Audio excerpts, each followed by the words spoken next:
भूतिया चिड़ियाघर भूतों का कोई वास्तविक आकार नहीं होता।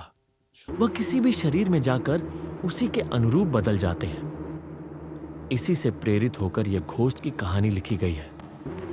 भूतिया कहानी पढ़ने में रोमांचक होती है और ऐसी ही रोमांचक कहानी है। भूतिया चिड़ियाघर शहरों में लोगों की आबादी लगातार बढ़ती जा रही है। इसके लिए रिहायशी इलाके भी बढ़ते जा रहे हैं और रिहायशी कॉलोनियों को बनाने के लिए जंगल कट रहे हैं। इन जंगल में रहने वाले जीव जंतु रिहायशी विकास से सबसे ज्यादा प्रभावित हो रहे हैं। ऐसे ही सरकारी आदेश के अनुसार एक जंगल काटा जा रहा था। उस जंगल में बहुत से जंगली जानवर थे जिनको संरक्षित करने के लिए एक चिड़ियाघर बनाने पर विचार चल रहा था।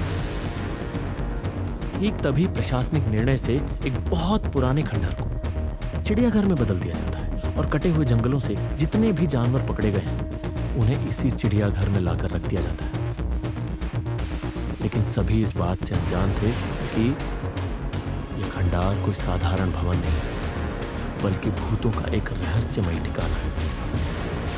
आज भी कई भूत खंडहर के कोने कोने में उपस्थित हैं और प्रशासनिक अधिकारियों को भूतों की दहशत का नमूना जल्द ही दिखाई देने वाला था, क्योंकि जितने भी जानवरों को खंडहर में लाया गया था सभी के बर्ताव डरावने हो चुके थे।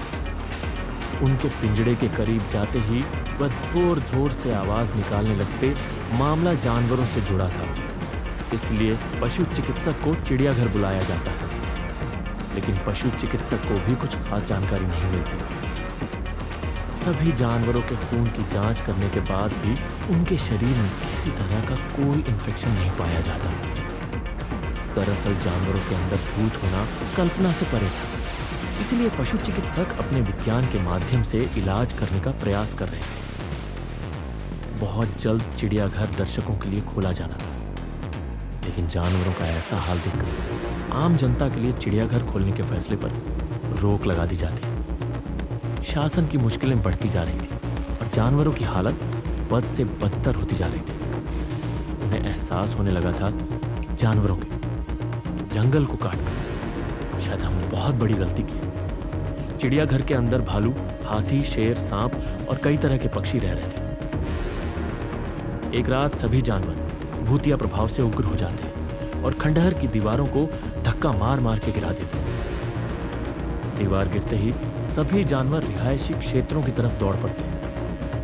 भूतिया चिड़ियाघर खाली हो चुका था और सड़कों में जानवर मौत का तांडव मचा रहे थे। रास्ते से निकलने वाली गाड़ियों को हाथी अपने हमले से क्षतिग्रस्त कर रहे थे और शेर, चीते इंसानों को कई टुकड़ों में काट रहे थे। शहर की सड़कों पर खून की नदियां बहने लगी और प्रशासन हाथ में हाथ धरे बैठा। आज किसी को कुछ समझ में नहीं आ रहा था कि इतने सारे जानवरों को कैसे काबू में किया जाए।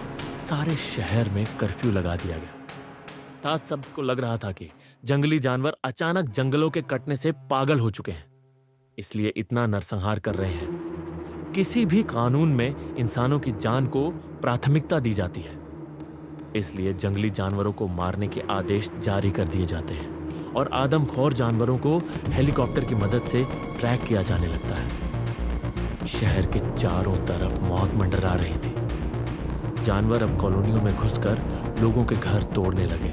जानवरों की दहशत से कोई पहाड़ में भाग रहा था तो पेड़ में चढ़ रहा था। सब कहीं ना कहीं अपनी जान बचाने में लगे हुए थे। सारे शहर में आर्मी तैनात कर दी जाती है और आर्मी टैंक रोड पर जानवरों को ढूंढ ढूंढ कर मार रहे होते हैं।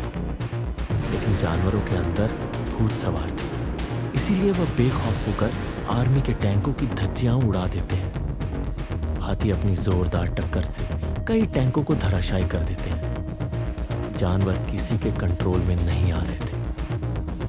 तभी अचानक ऊपर उड़ रहे हेलीकॉप्टर पर एक विशालकाय बाज झपट्टा मार देता है, जिससे हेलीकॉप्टर का संतुलन बिगड़ जाता है और हेलीकॉप्टर घने जंगल में जा गिरता है, जिससे जंगल में एक जोरदार धमाका होता है और हेलीकॉप्टर के अंदर उपस्थित सभी लोगों की जान चली जाती है।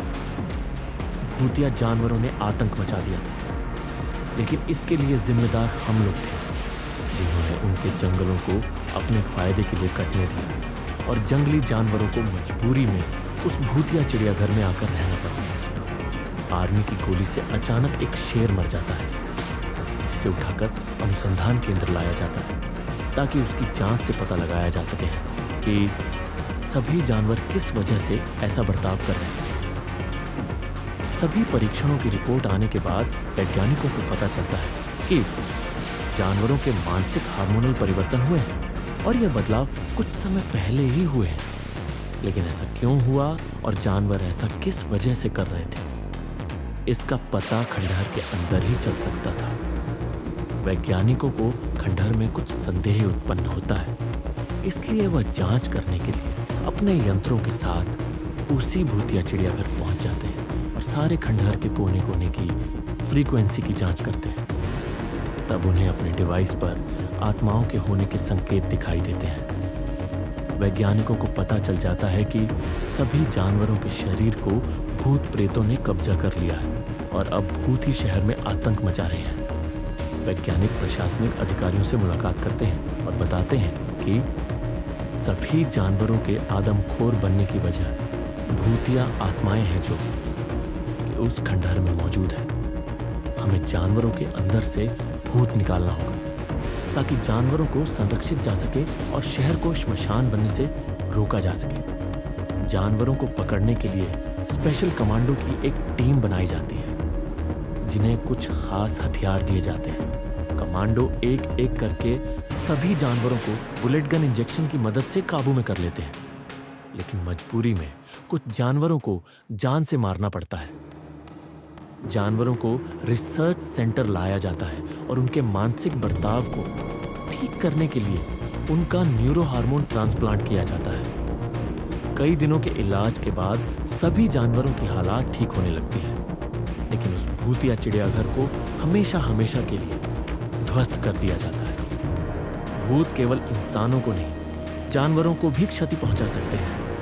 यह बात वैज्ञानिकों को समझ में आ चुकी थी और जानवरों के आतंक के खत्म होने के साथ ये कहानी भी समाप्त हो जाती है। धन्यवाद।